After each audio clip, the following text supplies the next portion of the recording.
এসে উপস্থিত হয়েছে। এখনো আসেনি রাজা বিরাট। তাই রাজা বিরাট নিজ রাজসভার দিকে করছে না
ওরে ওরে আমার মন্ত্রী সেনাপতি সৈন্যগণ আমার রাজ্যের সমস্ত প্রজা কুশলে রয়েছে তো? কোথাও কোনো শান্তির বার্তা নেই তো? কোথাও কোনো দুঃখের সংবাদ নেই তো? সমস্ত প্রজা নিজ নিজ বাসভবনে আনন্দের সঙ্গে বিরাজমান করছে তো? হ্যাঁ মহারাজ, হ্যাঁ মহারাজ, আমরা সমস্ত রাজ্য পরিভ্রমণ করে এসেছি মহারাজ। আমাদের রাজ্যের সমস্ত প্রজা কুশলে রয়েছে মহারাজ। কোথাও কোনো শান্তির বার্তা নেই মহারাজ, কোথাও কোনো দুঃখের সংবাদ নেই মহারাজ। সমস্ত প্রজা নিজ নিজ বাসভবনে আনন্দের সঙ্গে বিরাজমান করছে মহারাজ।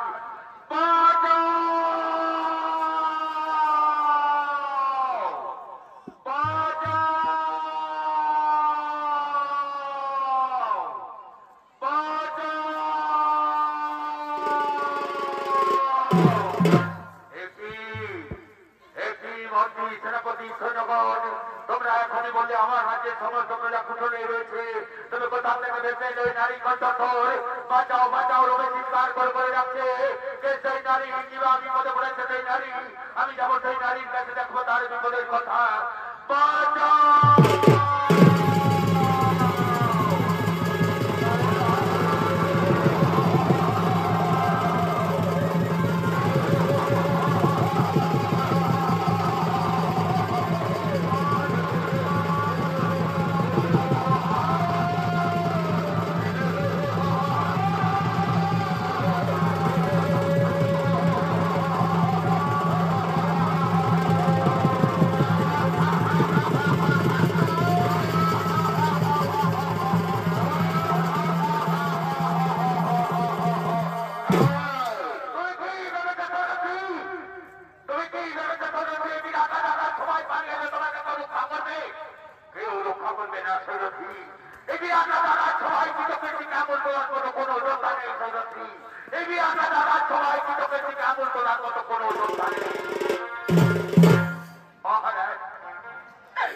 আপনি তো নিজের চোখকে দেখলেন মহারাজ, কি কিভাবে আমাকে অপমানিত কলঙ্কিত করার চেষ্টা করেছে মহারাজ। এই অপমানের জন্য কৃতজ্ঞ আপনি দণ্ড দিন মহারাজ, এই অপমানের জন্য কৃতজ্ঞ আপনি দণ্ড দিন। শোনো শোনো সৈরন্ধ্রী, কৃতজ্ঞের এই ভুলের জন্য কৃতজ্ঞকে তুমি ক্ষমা করে দাও সৈরন্ধ্রী। ক্ষমাই হলো মানব জীবনের মূল ধর্ম, ক্ষমাই হলো মানব জীবনের মূল কর্ম। কৃতজ্ঞকে তুমি তার ভুলের জন্য তাকে তুমি ক্ষমা করে দাও সৈরন্ধ্রী। কৃতজ্ঞকে আমি কিছুতেই ক্ষমা করতে পারবো না। কৃতজ্ঞ যেভাবে আমাকে অপমানিত কলঙ্কিত করার চেষ্টা করেছে তাকে আমি কিছুতেই ক্ষমা করতে পারবো না। আমারও মঞ্চ গান্ধর্ব স্বামী রয়েছে, এই অপমানের প্রতিশোধ আমি অবশ্যই নেব, এই অপমানের প্রতিশোধ আমি অবশ্যই নেব।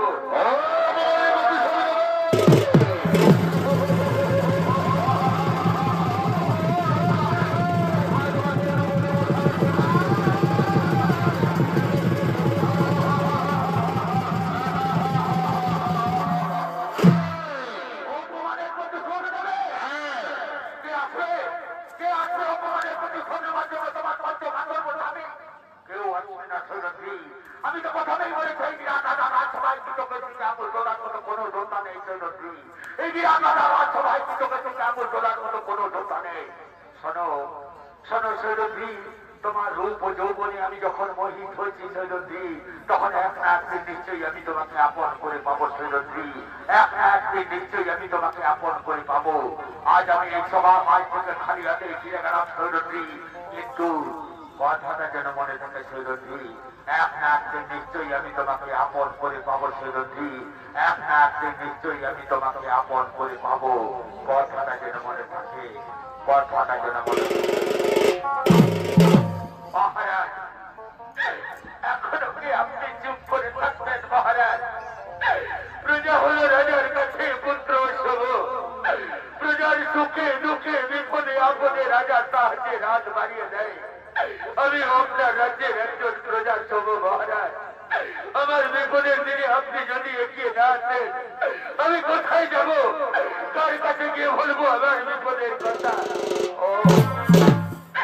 বুঝতে পেরেছি মহারাজ, আপনি যখন আমার দিক থেকে মুখ ফিরিয়ে দিয়েছেন তখন আমি বুঝতে পেরেছি আপনিও ধৃতরাষ্ট্রের মতো স্নেহ মধ্যে অর্থ রয়েছেন মহারাজ। তাই তো কৃষককে দণ্ড দেওয়ার মতো ক্ষমতা আপনার নেই মহারাজ। আপনি যখন কৃষককে দণ্ড দিলেন না মহারাজ, তখন আমারও পঞ্চ গান্ধর্ব স্বামী রয়েছে মহারাজ। তাই তো আজ আমি এই সভা মাঝে প্রতিজ্ঞা করে গেলাম মহারাজ, শক্তি থাকো চন্দ্র সূর্য, শক্তি থাকো 33 কোটি দেবতা, এই সভা মাঝে আজকে আমি প্রতিজ্ঞা করে গেলাম, আগামীকালের সূর্য উদয় হয় কৃষক ক্ষেত্রে, নতুবা আমি দেখবো মহারাজ।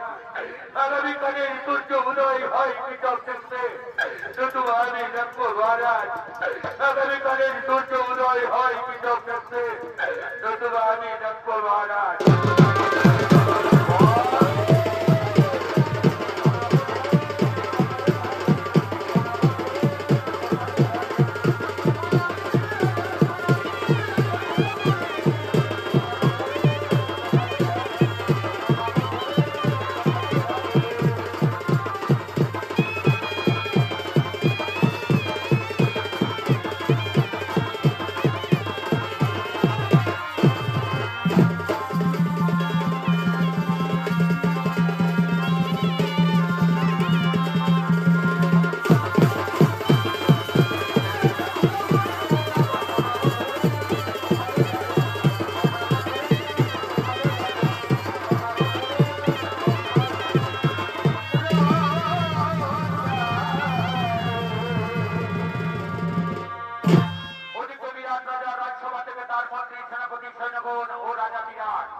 সকলেই নিজ নিজ আলোয় ফিরে গেলেন।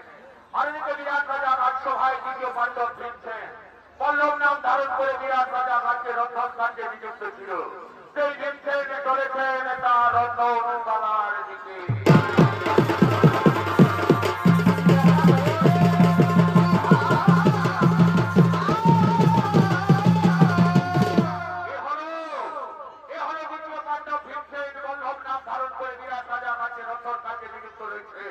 আর এই ভীমসেনের ভূমিকায় আপনাদের নবনির্বাচিত মহান মন্ত্রী সঙ্গীত পরিবেশন করে দেখাবেন। সে হল স্বর্গীয় দুর্যোধন ছৌ সম্প্রদায়ের পক্ষ থেকে এক তরুণী ছৌশিল্পী রাজীব কুমার বেদিয়া।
গোস্বামী দেবতা আমার, তুমি কি রয়েছে এই রতন তলায়? তুমি কি শুনতে পাচ্ছ না আমার করুণ অন্তরার?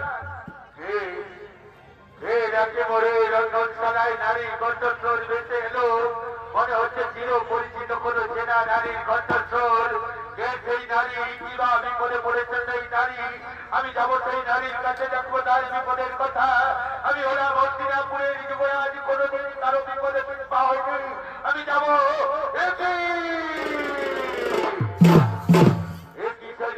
তুমি হঠাৎ করে রতনতলায় কেন এসেছো সৈরশ্রী?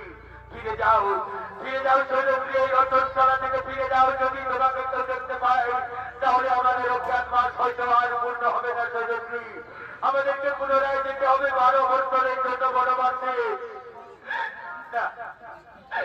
না গোস্বামী দেবতা আমার, আমি যে ফিরে যেতে আসছিনি, আমি যে এসেছি আমার অপমানের কথা জানাতে। তুমি কি জানো না কৃতজ্ঞ ভাবে আমাকে সভা মাঝে অপমানিত কলঙ্কিত করার চেষ্টা করেছে? আমি সব জানি সৈরশ্রী, আমি কালকেই সভা মাঝে কৃতজ্ঞের মন্ত্র উপরে ফিরে ফেলেছি।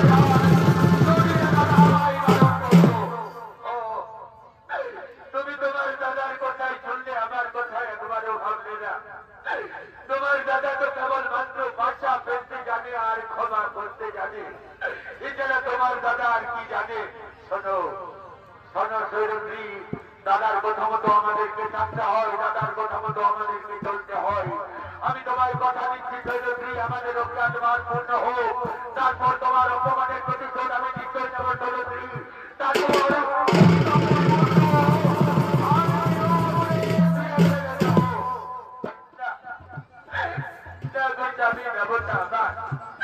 ততদিন যে আমি অপেক্ষা করতে পারবো না। আমি যে প্রতিজ্ঞা করেছি আগামীকালের সূর্য উদয় হয় কৃষক ক্ষেত্রে, নতুবা আমি দেখবো। এ তুমি কি করেছো সৈরশ্রী? তোমার এই প্রতিজ্ঞা যে আমি কিছুতেই পূর্ণ করতে পারবো না সৈরশ্রী, তোমার এই প্রতিজ্ঞা যে আমি কিছুতেই পূর্ণ করতে পারবো না। কোন প্রতিজ্ঞা তুমি আমার পূর্ণ করেছো? হস্তিনাপুরে যেদিন দুঃশাসন আমার বস্ত্র হরণ করেছিল, সেদিনও তো আমি প্রতিজ্ঞা করেছিলাম দুঃশাসনের রক্ত দিয়ে আমি আমার এই কেস দৌত করবো। তাই তো আজও আমার এই কেস খোলা রয়েছে, এই কেস এখনো বন্ধন করিনি। আর এই প্রতিজ্ঞায় যদি তুমি পূর্ণ না করো তাহলে আমি আর কোন লজ্জায় বেঁচে থাকবো? আমি হয়তো আত্মহত্যা।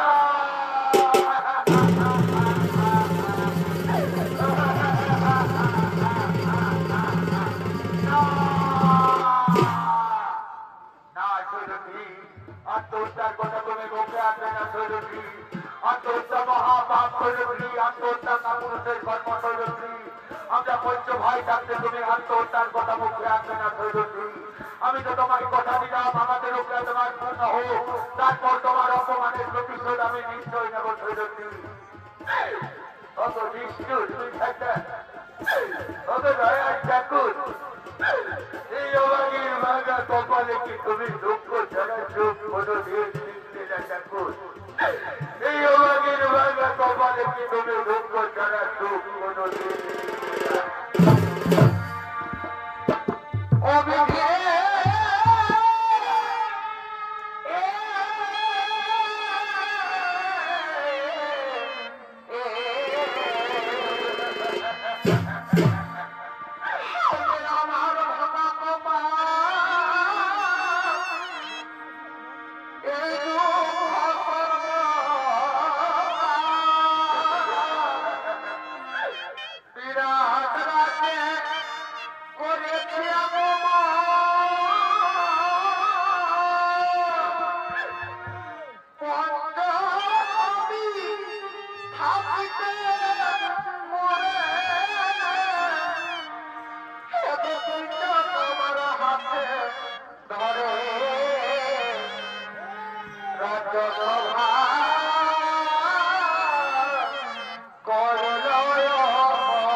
অন্তঃপুরে, তুমি ফিরে যাও অন্তঃপুরে।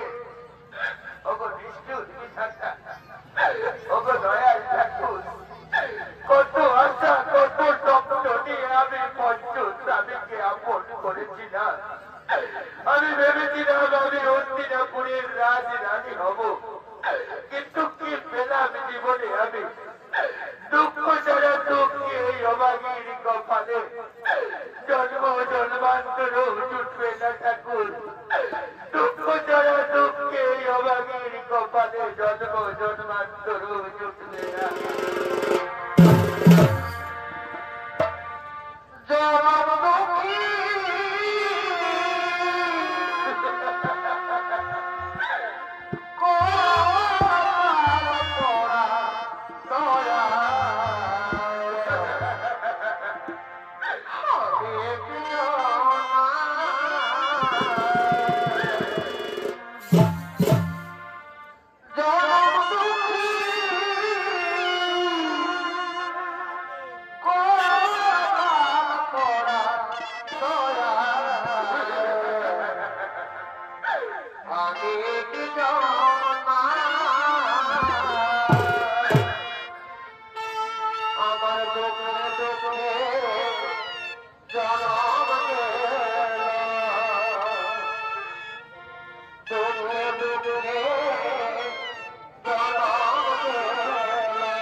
আর ওদিক থেকে উন্নত অবস্থায় কৃষক ছুটে আসছে নৃত্যশালার দিকে, শৈলদ্রীকে পাওয়ার আশা।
শুধুমাত্র আরো পাগল হয়ে যাচ্ছি শৈলশ্রী। তুমি তো আমায় কথা দিয়েছিলে নৃত্যশালায় আজকে রাত্রিবেলা আমরা দুজনে মিলিত হবো, তবে কি তুমি আমায় মিথ্যা প্রতিশ্রুতি দিয়েছিলে শৈলশ্রী? না না না না শৈলশ্রী, তোমার চোখের চাউনি মুখের ভাষা আমি বুঝতে পেরেছি। তুমি পঞ্চস্বামীকে নিয়ে সুখে দাও শৈলশ্রী। এসো এসো শৈলশ্রী, আমার হৃদয় বক্ষে ধরে দাও, আমি তোমাকে রাজ রানী করে রাখবো। আসবে না শৈলশ্রী?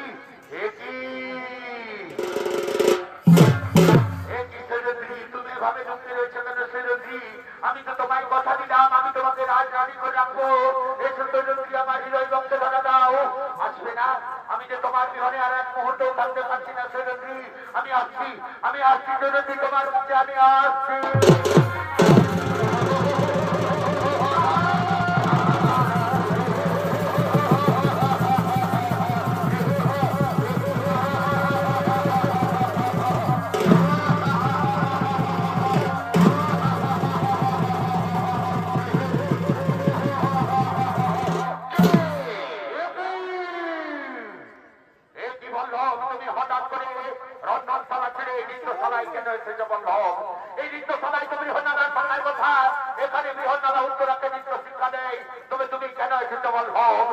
এখনো কি তুমি আমায় চিনতে পারলে না? কি চাও?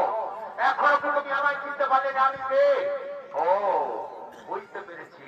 তোমার বলে বলি আর হয়েছে যদি তা করেছে আগামীকালের সূর্য উদয় আমি দেখবো না। ঠিক আছে বললো, আমাকে যেতে দাও, অস্ত্রাগারে অস্ত্র নিয়ে আসতে দাও। তারপর দেখি তুমি কত শত্রু ধরো।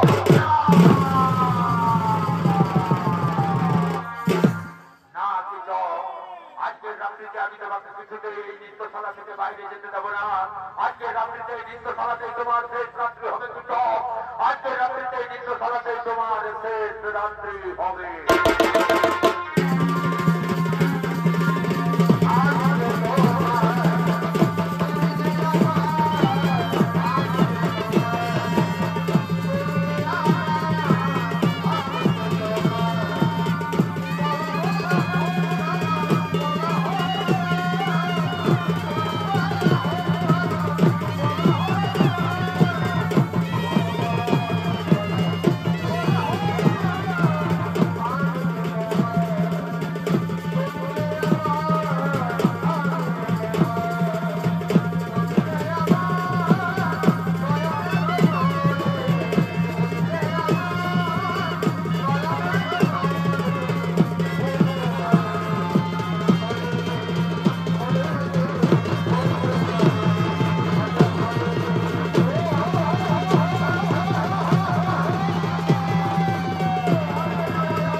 তুমি কাকে স্পর্শ করেছো তুমি আগুনে হাত দিয়ে কৃষক তার ফল ভোগ তোমাকে করতেই হবে কৃষক। কোথায় কোথায় রয়েছে সৈরন্ধ্রী? নিত্যশালায় এসে দেখে যাও তোমার প্রতিজ্ঞা আমি পূর্ণ করেছি সৈরন্ধ্রী।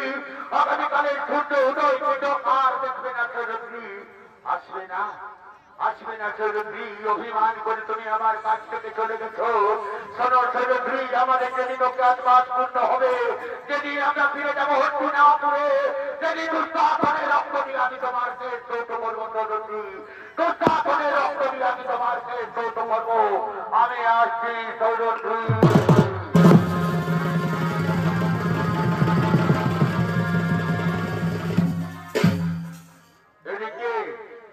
এদিকে মৎস্য রাজার সেনাপতি কৃষক হয়েছেন নিহত। এই সংবাদ হস্তিনাপুরে পাওয়া মাত্রই দুর্যোধন বিশাল সৈন্যবাহিনী নিয়ে মৎস্য রাজার রাজ্যে আক্রমণ করলেন। ওদিকে বিহন্নালা রূপে অর্জুন সমস্ত হস্তিনাপুরের দুর্যোধন ও তার মন্ত্রী সেনাপতিদের পরাজিত করে পুনরায় মৎস্য রাজার জয় সুনিশ্চিত করলেন। ওদিকে দুর্যোধন পালিয়ে গেলেন পুনরায় হস্তিনাপুরে। এদিকে দেখতে দেখতে 1 বছর পূর্ণ হল অজ্ঞাতবাসে। তাই তারা বিদায় নিয়ে যাওয়ার মুহূর্তে অর্জুন আজকে কথা দিলেন বিরাট রাজাকে তার পুত্র অভিমন্যুর সঙ্গে উত্তরার শুভ বিবাহ সম্পন্ন হইবে। আজ তার দিন ধার্য হয়েছে। ওদিকে উত্তরাকে কোণে সাজে সাজিয়ে বিবাহের মণ্ডপে নিয়ে আসছেন তার সঙ্গিনীরা।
আর এদিকে আয়। আর কোন দিকে? এইদিকে আসবি কেন? কোন দিকে? এদিকে দেখ। কাকা জেঠা মশা ফুফা সব একদম রেডি আছে। ঠিকই বলেছিস। আর এদিকে আয়। আর কোন দিকে? এইদিকে আসবি কেন? কোন দিকে বলবিস তো বল। এইদিকে ভালো দেখ। কোন দিকে? কালিটি দাদারাও একদম রেডি আছে। ও বাবা, আজ তিনটা দিন সালারা বাজা বাজনা তৈরি হয়ে আছে রে বাবা। আর এইদিকে ভালো দেখ। আর কোন দিকে? এই তো এইদিকে ভালো দেখ সোজা কেমন। এই ডিএসএলআর ক্যামেরা ওলাটা জানিস না দেখ। ইয়ারাও রেডি। ও বাবা, ঠিকই বলেছিস। আরে শুনেলে এই ডিএসএলআর ক্যামেরা বালারা কোথাল দেয় নাকি সেটা জানিস তো? তোরা দুও ভাই কিচ্ছু জানিস না সালারা। জানিস বলে দেবো নাকি? আরে ভাই বড়টা কোথাল দেয় নাকি ডিএসএলআর শুনেলে আইনেছি সেটা হলো জানিস না? হ্যালো কাহি, আমি নারু বলছি কথা দিল্লি, সেই গ্রামের বটে বুঝলি? সেটা তো বুঝলি, কিন্তু আসার সময় জানিস না ওরা কি করেছে? সেটা কি করেছে? আসার সময় জয়পুরে বলছে কি বলছো নাহলে আমরা বিয়া করে যাবো না, বুঝলে না? ও বাবা, তো রাইতে 10 দোকান ঢোকাই দিলি ওরা, বলি যা দিয়ে ওরা ওদিকে দোকান ঢুকে গেল। দোকানদার এমন করে দিল না, ঠিক বাইক করাইছে আর লাইটটা গেল ভুল করে দিল। ও বাবা, এখন উপরে তো লেভেলটা ভালো দেখালে, ভিতরে আধারে ওরা কোনো বুঝতে পারলো না, লেভেলটা নিয়ে চলে এসেছে। বাইরে দেখতে চপ্পল গুলো পরেছে, বাইরে দেখ ফুল সুবিধা ও ক্যামেরাম্যান গুলাই।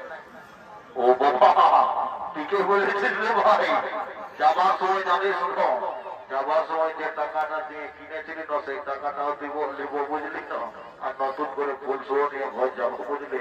দেরি করবো না বাবা, ফেরত দিব বুঝলি? আইটা এদিকে শোন, কি বলছিস বল? তোকে যেটা বললি সেটা বুঝলে না? ওইদিকে সব রেডি আছে, এইদিকে ভালো দেখ, এইদিকে আয়। এইদিকে দেখ বর কন্যাও রেডি আছে একদম। কিন্তু জানিস না আমাদের তেঁদুর ঠাকুর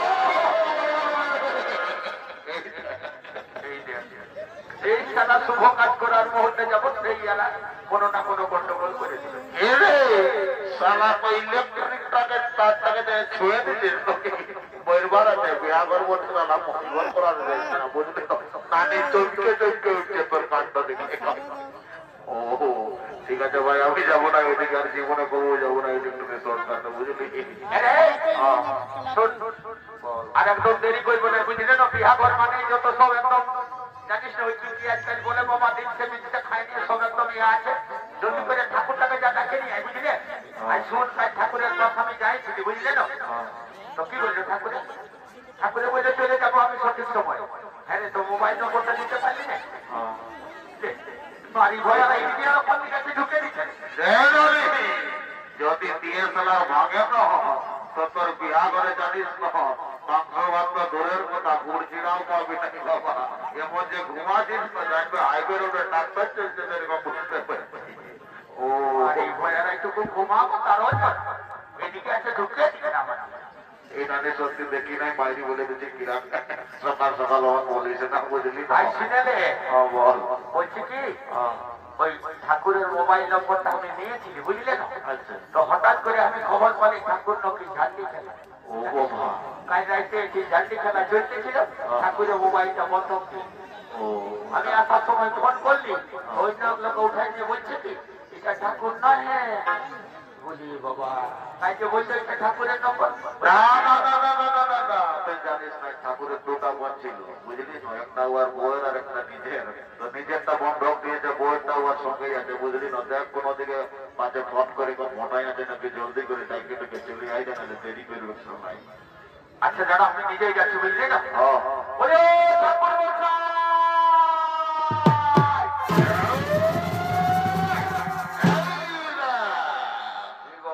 আমি জানি না এই ঠাকুরটা বড় তেঁদুর বটে, তাও তো মাথাটা একটু চুল নাই, নাহলে কি করছো বাবা তার কোনো ঠিক নাই।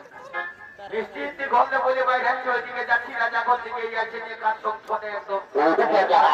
ঠাকুর মশাইয়ের বয়সটা 80+, কিন্তু সারা ফোনে গুজর গুজর গুজর গুজর কার সঙ্গে সকাল সকাল বসবো করছি রে বাবা। দেখি একবার সারা দেয় কি নাই। বলে ঠাকুর মশাই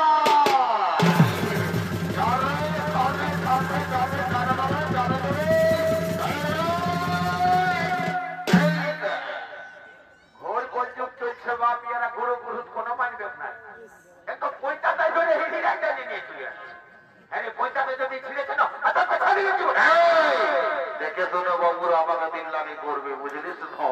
নাহলে এমন মন্ত্র মতো করে ছাড়ে দিব না, সালা 7 জন্মে তোদের বিহার হবে নাই। ঠাকুর মশাই দণ্ডবোধ করি বাবা, দণ্ডবোধ করে এরকম করো না বাবা। এমনি আমাদের ফোনে আসছে, আমাদের মডেলটাকে আমরা নিজেই তৈরি করে নিয়েছি নদী, ভগবান দিয়েছে বাবা। এই পেটটাকে আমার সদাই পাইছে।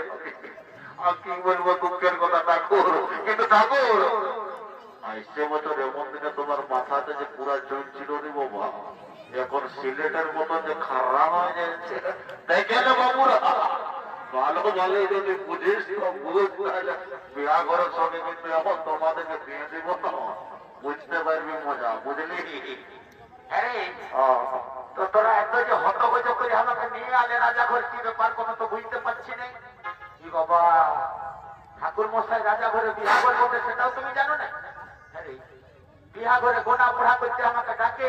বিয়ার আগে যত বিয়া হলো প্রত্যেকটা বিয়ায় আমি গোনা পোড়া করেছি, নামগুলা সব মিলাইছি। আমি তা কোনো যাইতে পারি নাই, হঠাৎ করে একেবারে তোরা বিয়া করে ডাকে নিয়ে চলে গেলে। না ঠাকুর মশাই কিছু নয়, এটা কলেজে ওদের আগে দেখাশোনা হয়েছিল, বুঝলি তো? জয়পুর কলেজে ওইদিকে। ও ওইটাই তো বলছিলি, আজকাল তো বাবা ফিটিং কেসটাই বেশি হচ্ছে, তো গল্প জানিয়ে দিয়েছে না। আর ঠাকুর মশাই জলদি করে পান করে দাও, নাহলে বাবা সব বলছে আমরা এমন বদমাশি করছে না। জলদি করে পান করে দাও, তোমার দেরি করবে না, যাও। হ্যাঁ গল্প থাকলে উঠাও, আর আমি যে মন্ত্রটা বলবো সেই মন্ত্রটা দুজনে একসঙ্গে বলিবে বাবা। ঠিক আছে ঠিক আছে, বলবো বাবা। বলো। কার্তিক মাসে শুক্লপক্ষে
এই জন্য বলি, বড় ঘরে মরিয়াদ যদি যায় তো বরের ফিরি পায়া বেশি খাইছে না। তিন সিধার সঙ্গে শক্ত জোয়ারটা ঢোকাই নিয়েছে, ঢোকে নাচছিস তো নাচছিস নিজে বাড়ছে, তখন এরে নম আর বলিস না সে কথা। আসার সময় জয়পুরে জানিস না হোটেলটা খোলা ছিল, তো আমার একটু কম লাগতেছিল, তো ঢুকলি তো ভাত তো পালি নাই রে নোরা, খালি রুটি আর তড়কা। আসা মাত্রই এখানে তো কমিটিদের ডাইকে নিয়ে গেল, কিন্তু আমি যাই নাই। কারণ জানিস না, এই ঠান্ডার দিনে দুবার কালে পেট খারাপ হয়, সেটা আমার একবারেই হয়েছিল, বুঝলিস না? এমন পেটটা গজগজায় উঠাইল আর বলিস না, বাঁধ পূজা পাই না। রাস্তায় যাচ্ছি আর আসছি, রাস্তায় যাচ্ছি আর আসছি। একটা কমিটি দাদাদেরকে পাইয়াছিলি, সুইদালি বাঁধ ঘোরাটা কোন দিকে তো, তখন বললো সোজা চলে যা বাঁ দিকে, বুঝিনিস? গেলি তো ঢুকতে ঢুকতে এক কোমর ঢুকে গেলি। আর বলিস না, যখন উঠলি তখন এমন ঘসর ঘসর ঘসর ঘসর ঘসর ঘসর ঘসর বগন খোঁজাতে লাগলো। চিন্তা করিস না, চিন্তা করিস না, এমন সদর হাসপাতাল থেকে 3টা ভ্যাকসিন দিয়ে দেব না, তোর সারা জীবন আমার ঘসর ঘসর ঘসর ঘসর খোঁজাবে। কিন্তু নানি একটা বিশেষ কারণ আছে জানিস না, সেটা হইল কি জানিস? বিহা গেল বিহা ঘরে আসন মজা হইল বিহা গীত। কিন্তু যদি সে বিহা ঘরে বিহা গীত হয় নাই, কিন্তু সেটা বিহা ঘর বলে মানায় নাই।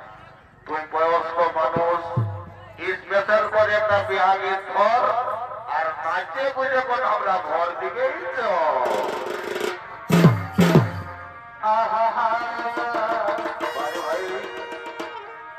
আজ আমাদের কি হলো ভাই? সাধারণ বিহা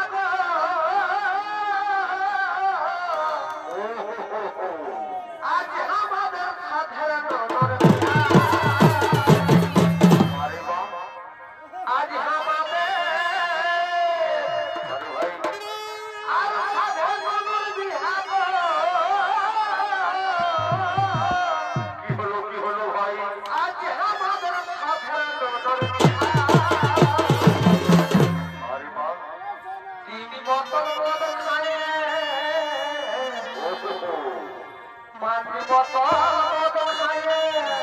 ভাই